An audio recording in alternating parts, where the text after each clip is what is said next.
Let's get it. Whoa!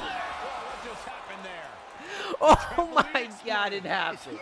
What is up, guys? Welcome back to the channel and to another WWE 2K20 hidden feature episode. This is episode number 3, and as always, trying to cover all the secrets, Easter eggs, and hidden features for the game. Remember that some of these you might know because you might encounter it yourself, and some you might not. But as always, leave your suggestions down in the comments below to be featured in an upcoming episode, since we are just getting started. Before getting into it, you guys already know, make sure to elbow drop that like button and hit those notifications to not miss an upload. Anyways, let's get into it. And this first feature is a bit of an odd one, but it is a unique cutscene that we are able to find and create a video, and you go through it in my career, and it is video game imitates real life, as WWE Games has Sin Cara botching his own entrance. I'm not gonna get into the specific because I don't want to spoil it to you guys how exactly we got to this point, but I had to share it because it is literally probably the best thing in this year's game. There's a lot of broken stuff, and this is one of the broken stuff that are meant to be there that are actually hilarious.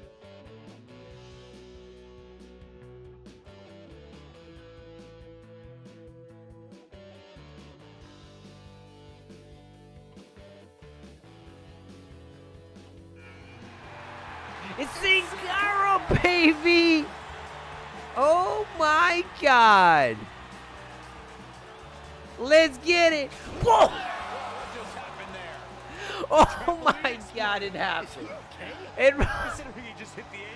Sticking with Easter eggs, when headed to the backstage area, there isn't a lot of things that has been updated, but there are a bit of new touch that if you happen to look around like I always do, especially in highlight reel, you can find some little details. One of these is if you look at the magazines that are laying around on the Authority office, Vince McMahon's office, and even the locker room, they feature covers with renders of this year's game, of Roman Reigns, even one indicating Twisted Alexa Bliss, which maybe is a hint of an upcoming DLC. After all, we do got her partner Nikki Cross as Twisted Nikki Cross, so maybe it's a hint we don't necessarily know just yet. Other renders are for John Cena, The Undertaker, and of course Roman Reigns. But the interesting part on it is that when you look on the top right, these magazines, they offer a WWE 2K20 demo, which ironically, it would have been kinda nice for us to get a demo this year and test out the game before its release, and maybe it wouldn't have need that big patch that is currently needed. Onto some other feature this year, unfortunately, you're not able to set managers as alternate attires and use them as actual wrestlers, but there are some superstars like Ric Flair that you're able to switch their manager attire to play as a more current version of him. When picking Ric Flair 91, you can see that this model has two manager attires with different hair, but also in more up-to-date version of Ric Flair from 2016 and 14. If you want to play as them, just go to creation, edit Ric Flair attire from attire type of manager to superstar, and now you are able to play as a more modern version of Ric Flair. He will still be in his manager attire, but of course you could just change that by updating the clothing. Sticking with creation, this year's there's a lot of mask variations, and we kind of cover already how exactly to remove the mask of certain luchadors. But something that's a bit hidden, especially if you don't really go to creation that often, is that almost all of the luchadors have a lot of other mask selections that we're able to pick. So if you enjoy a more retro attire, or even Rey Mysterio from last year, instead of trying to edit everything and recreate his mask, just go ahead and assign it from this mask variation that you are allowed to use for these superstars.